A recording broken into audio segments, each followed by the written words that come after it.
The only risk of doing this is that my dogs may bark. This is Mr. Finn. And then this is Jean. There's a good chance I'll end up with a cat and a toddler on my head. Oh, your cat's just appeared.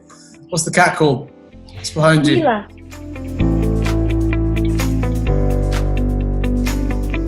What do you feel is going to be the future of the workspace? Is it going to be affected? Is it not going to be affected? What are the changing functional demands of post-pandemic workspaces? It's absolutely going to be affected from an occupational perspective and also from a design perspective as well. There's going to be a much more widespread adoption of health and wellness standards across buildings and client spaces. Things like the WELL building standard are going to start to include like materials and service requirements that minimize virus loads. That's going to have impact on the building management systems, the air handling. There's going to be a lot more deep cleaning. In the short term, we're going to see companies either being forced by the government or just from a company perspective working on a less dense basis. You can't just suddenly put everyone back in the office sitting right next to each other.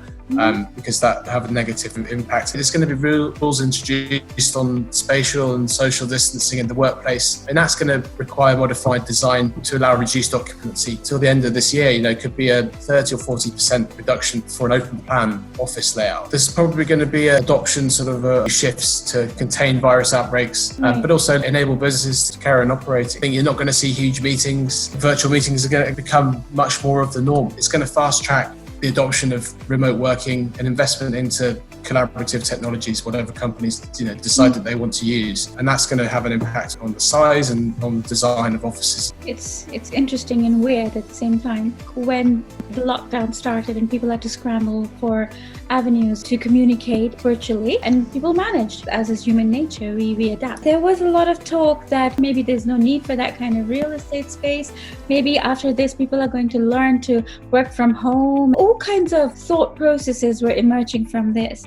So do you feel that there's going to be some conversation about the size of the property changing as a result of companies understanding this culture? That is the current debate that's going on in everyone's minds, the death of the office. I absolutely don't agree. Not everyone has got a huge amount of space to share, and clearly that's not going to work full tilt when everything gets back to normal. People will work flexibly. They're going to be working from home. They might go and work from a flex space. There is still absolutely a need for collaboration. There is a need for human interaction. You can't do everything virtually. Maybe I'm old school, but I'd rather be having this conversation with you face to face in an office or a coffee shop. This is forced upon us, because of the circumstances. It's going to be like a new ecosystem approach with the adoption of multitude of work options being available to employees. Office, flex space, satellite centres, urban versus suburban, remote home working.